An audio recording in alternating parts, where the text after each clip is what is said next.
Final Fantasy 15 is without a doubt one of the most divisive entries in the series. Its reputation has made many players hesitant to give it a shot, and I'll admit, I was one of those players. But one day I finally decided to try it for myself so that way I could formulate my own opinion and see everything the game had to offer. In this video, I'm gonna break everything down and help determine if Final Fantasy 15 is still worth playing and if its divisive reputation is actually warranted. To do that though, we first need to unpack what made this title so controversial in the first place. Now, if you'd prefer to skip straight to the verdict, feel free to use this timestamp on the screen, but with that being said, let's dive into what sparked such a heated debate. One of the main reasons Final Fantasy 15 faced criticism was that it felt unfinished. If you picked up the game on day one, popped it in and started playing, you would quickly realize something was missing. For starters, the game heavily relied on King's Glaive, a movie that was released on August 19th, which was just a few months before the game actually released November 29th. So unless you were really tuned into the Final Fantasy universe, many players didn't watch the movie before diving into the game, which left them confused by the story. A lot of the major events to set up what was going to happen in the game to come, that context was tied to the movie. So without that backstory, the opening game sequence felt a little chaotic and disjointed because you didn't have that preparation from the movie. To make matters worse, from 2017 to 2019, Square Enix released a series of story DLC to fill entirely separate gaps in the story where party members were plucked out with no explanation given during your initial playthrough. While the DLC added much needed context, many fans felt like this part of the story was intentionally pulled out and withheld only with the intentions to sell the DLC for the years to come. Another issue was the sheer anticipation for Final Fantasy 15. For those who don't know, this game was first announced as a spin-off called Final Fantasy Versus 13 back in 2006. It was later rebranded as a mainline title, and fans were shown these badass trailers of Noxus doing all of these cool things, which just cranked up the hype and anticipation for the game. So with it being announced back in 2006, this meant that fans waited an entire decade for this game, which created expectations that were almost impossible to fulfill unless the game was executed flawlessly. On top of all of that, this was also the first mainline entry that wasn't turn-based, which was a very divisive decision deviating from the Final Fantasy roots of turn-based combat. Now, with all of these combined pain points, this was the perfect storm that brewed to make Final Fantasy 15 a hateable game at launch. That said, if you're playing the game now, you don't have to deal with a lot of these pain points that cause the drama. You can just jump in and experience the full story complete with all the DLC, making the game feel more cohesive. The only thing that you'll really have to deal with is liking this video and subscribing to the channel for more JRPG content like this. I really would appreciate it if you help me get this one to 100 likes. We'll revisit the DLC discussion a little bit later, but for now, let's move into a story overview. Here's a quick spoiler-free overview of the story. You'll play as Noctis, a prince on a journey with his close friends who double as his bodyguards, though they're more like his bros and like his best friends. Together, they set out to reclaim the kingdom after it's invaded by the Empire of Niflheim. This invasion forces Noctis to mature as he transitions from being like this carefree prince to an actual responsible king. His friends aren't just along for the ride though, they're gonna support him emotionally and help shape him into the leader he needs to be. While their boy band aesthetic may feel like a weird choice at first, the four main characters each have unique personalities and quirks that will eventually start to grow onto you. Spending time in the car with them, hearing their banter and exploring the world together makes it feel like you're on a road trip with your best friends just having a good time. While I think it's a bold choice, this party dynamic is actually something that sets it apart from other Final Fantasies to me. Ultimately, what some saw as a weakness, a small male-focused cast, becomes one of the game's strengths as the bond develops throughout the course of the journey. Now let's talk about combat, which I hinted at a little bit earlier, but I feel like it's a thing that deserves its own segment because it's one of the aspects that frustrated players a lot. Compared to previous Final Fantasy games, the combat in Final Fantasy 15 felt overly simplified and significantly different. Final Fantasy 15 marks Square Enix's first attempt at a fully action-oriented combat system, stepping away from the turn-based mechanics that defined much of the series. At launch, it was divisive, but I would argue that we don't get the Final Fantasy VII Remake Trilogy's combat system without Final Fantasy 15 taking the risk and allowing Square Enix to make changes based on the feedback to find a middle ground for the audience. So essentially, Final Fantasy 15 walked so Final Fantasy 7 Remake could run.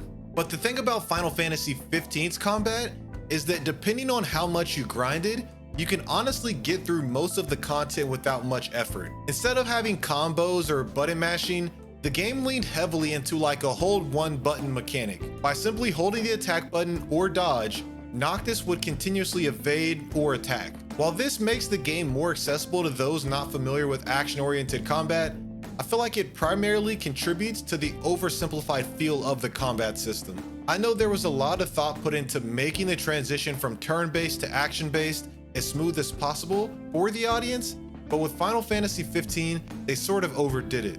Now I know I am bashing on Final Fantasy 15's combat, but it did have some cool mechanics. Noctis' Warp Strike ability, for example, is flashy and fun to use in battle. Being able to just throw your sword, teleport to it, and jump around made the aesthetic feel like I'm doing something badass. But with the oversimplification of the combat, it did become a little bit too forgiving. Teleporting away from combat not only removes you from the danger, it also instantly replenished your mana. So if you're using this properly, it's almost impossible to run out of mana, which takes away from like much of the challenge and tension from resource management that we see in Final Fantasy VII Remake or Final Fantasy 16. You could perform combined attacks with other party members, which added a little bit of flair to battles. Another cool thing is that as you progressed, you would unlock powerful weapons from previous kings, so you'd have this arsenal of different weapons that you can use, but they did come with the trade-off of draining your HP. But when you got these previous kings' weapons, most of the times it had further surpassed the standard gear available to you at the point in the game where you found them. The combat to me was enjoyable in bursts and had a lot of standout moments,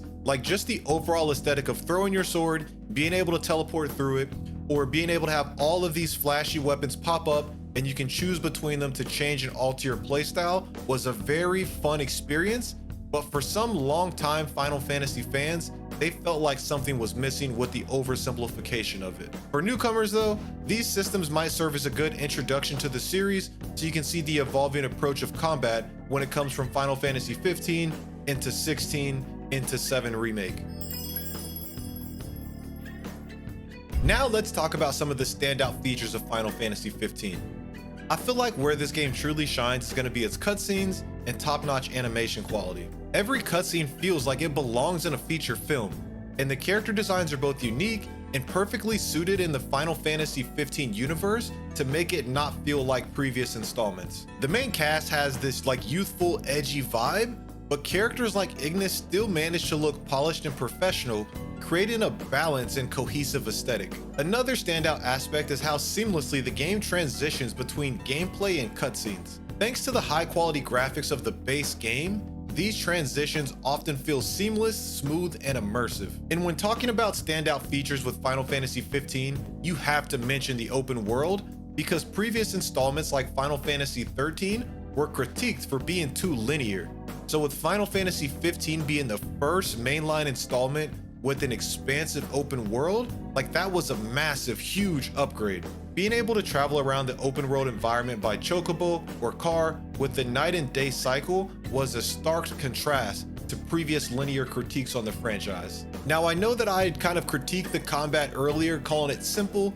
I feel like I would be doing the game a disservice if I didn't list it as a standout feature. The flashy, well-animated moves keep the battles feeling visually engaging. Without such polished animations, the combat may have felt much more repetitive a lot more quicker, but the overall aesthetic of the game just made it feel badass. Like, yes, I'm holding one button, and but when I'm looking at the screen and seeing what my character's actually doing, I look like I'm destroying shit, and the overall aesthetic of having all of these weapons and them changing your playstyle just elevates the experience visually, but you are still just pressing one button, unfortunately.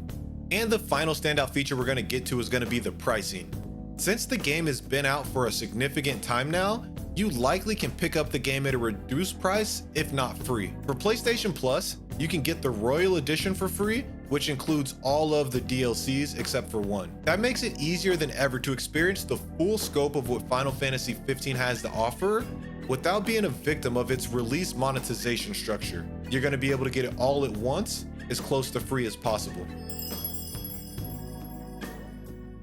Now let's talk about what I think is the best order to experience content in Final Fantasy 15. As I mentioned at the beginning of this video, content is plucked out of the main story to be released later as DLC, and the prequel is an entirely separate movie in itself. So to start, I recommend watching the movie King's Glaives first because this is the prequel. This is going to give you much needed and important context for the story before you actually jump in the game, so that way you're not confused like players were at launch. And this is also going to help you decide if you're even interested in Final Fantasy 15 and continuing your journey. As you play through 15, I suggest tackling the DLC content at specific points. After Chapter 7, you should be able to play Episode Gladio.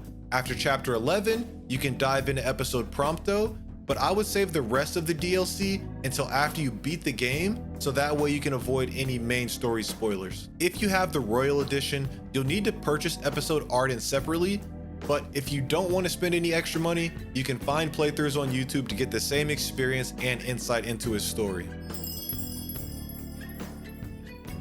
To me, in hindsight, I feel like Final Fantasy 15 is a game that was considered mid that I feel like elevated to being a borderline masterpiece with time. I know it's an unpopular take, but Final Fantasy 15 is one of my favorite entries in the franchise. I'm not a crier, but the ending of this game had me in full-out tears, which only 2 other games have been able to do. I understand why the game got all of its criticism at launch, but as someone who played it years later, all of those critiques when I went through my playthrough were no longer valid. Having access to all of the DLC at once is a game changer compared to waiting years for story DLC to trickle out post-launch. While the combat may feel simple once you get the hang of it, it may not be as complex as some of the other Final Fantasy titles.